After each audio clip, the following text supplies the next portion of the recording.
ஆண்டவராகிய இயேசு கிறிஸ்துவின் பரிசுத்தமுள்ள நாமத்திற்கு மகிமை உண்டாவதாக.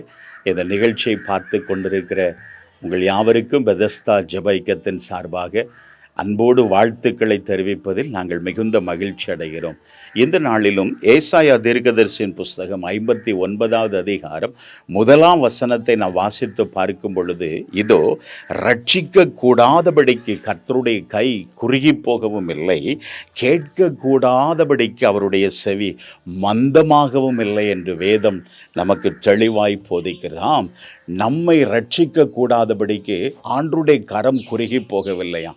நம்ம ஜெபிக்கிற ஜெபத்தை கேட்டு பதில் கொடுக்காதபடிக்கு அவருடைய செவி மந்தமாகவும் இல்லை. எல்லாவற்றையும் அவர் கேட்டு கொண்டிருக்கிறார். சிலருடைய வாழ்க்கையிலே நான் ஜெபித்து கொண்டே இருக்கிறேன், அல்லது நன்மைக்காக நான் காத்திருக்கிறேன், என்னுடைய ஜெபம் கேட்கப்படவில்லையோ, எனக்கு ஒரு நன்மை நடக்கவில்லை, அல்லது எனக்கு ஒரு விடுதலை கிடைக்கவில்லை, இப்படி பலவிதமான வழிகளிலே ஏங்கி தவிக்கிற பிள்ளைகளை நாங்கள் பார்த்தது உண்டு. ஒருவேளை நீங்க கூட அப்படிப்பட்ட ஒரு சூழ்நிலையில் இருக்கலாம். ஒரு அருமையான வாலிப மகளுக்கு ஜெப மண்டபத்தில் ஜெபித்த பொழுது அந்த மகளுக்குள் இருந்த ஈவில் ஸ்பிரிட், அந்த மகளுக்கு பயங்கரமான பிரச்சனை, 10 நிமிஷத்துக்கு ஒருக்காக அன்கான்சியஸ் ஆவா. பயங்கரமான ஒரு போராட்டம் நிறைந்த ஒரு சூழ்நிலை. அந்த மகளுக்காக ஜெபித்த பொழுது அந்த மகளுக்குள்ள இருந்த ஈவில் ஸ்பிரிட், நான் விலகணும்னு நினைக்கிறேன், ஆனால் என்னால் முடியலை, இந்த மகளை விட்டு நான் போகணும்னு நினைக்கிறேன், ஆனால் என்னால் முடியலை. கடைசியில் அந்த பிள்ளைக்கு நல்ல ஒரு ஆலோசனை கொடுத்து நல்ல ஒப்பு கொடுக்க வைத்து தேவ சமூகத்தில் ஜெபித்த பொழுது தான் அந்த மகள் மனப்பூர்வமாய் ஆண்டவருடைய கரத்திலே தன்னை முழுவதுமாய் அர்ப்பணித்தபடியினால தான் அந்த ஈவில் ஸ்பிரிட் அந்த மகளை விட்டு விலகி போயிற்று.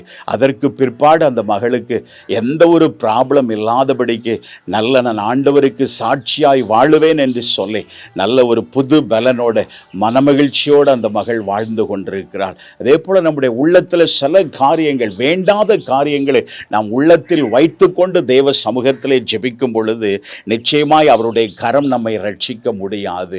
ஆண்டவர் எதிர்பார்க்கிற காரியம் நம்முடைய இருதயத்திலே அவர் மேலே வைத்திருக்கிற அன்பை, உண்மையான அன்பை எதிர்பார்க்கிறார்.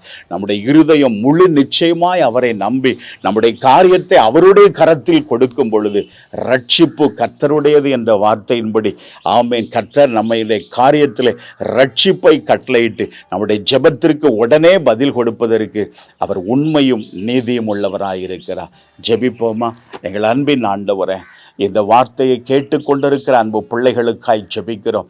ஒருவேளை அவர்களுடைய வாழ்க்கையில பல நாட்களாக, மாதங்களாக, பல வருஷங்களாக கூட ஆசீர்வாதத்துக்காய், நன்மைக்காய், விடுதலைக்காய் பிள்ளைகள் காத்திருக்கலாம். ஆனால் இந்த நாளிலே அவர்களுக்குள்ளே நீர் என்ன குறையை உணர்த்துகிறீரோ அதை உம்முடைய சமூகத்திலே அறிக்கை செய்து, அல்லது தங்களுடைய வாழ்க்கையை உமக்காய் முழுவதும் ஒப்பு கொடுத்து உம்மை நோக்கி பிள்ளைகள் பார்க்கும்படியான கிருபையை அனுப்புவீராக. இது நிமித்தம் இயேசுவின் நாமத்தில் பிள்ளைகளுக்குரிய ரட்சிப்பு இறங்கும்படி ஜெபிக்கிறேன். உம்முடைய ஆசீர்வாதம் இறங்குவதாக. நீர் அப்படி செய்கிறதற்காய் ஸ்தோத்திரம். இயேசுவின் நாமத்தில் ஜெபிக்கிறோம் நல்ல பிதாவே. ஆமென், ஆமென், ஆமென்.